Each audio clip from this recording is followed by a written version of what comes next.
H-1 Hari Raya Idul Adha 1441 Hijriah, harga ayam potong dan cabai naik. Kenaikan harga ayam potong tidak terlalu tinggi sedangkan cabai lumayan mahal. Memasuki H-1 Hari Raya Idul Adha 1441 Hijriah, harga ayam potong dan cabai di Pasar Bukit Sulap yang lebih dikenal dengan sebutan Pasar Satelit naik dari sebelumnya.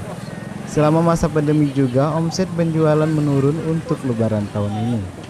Pedagang ayam potong di Pasar Bukit Sulap yang sudah berjualan 4 tahun, Sudarmono, mengatakan, untuk Lebaran tahun ini kita tidak ada persiapan, masih sama seperti hari biasanya. Dan untuk harga ayam potong H-1 Hari Raya Idul Adha 1441 Hijriah naik sedikit cuma 2.000. Dari harga 30.000 per kilo menjadi 32.000 per kilo.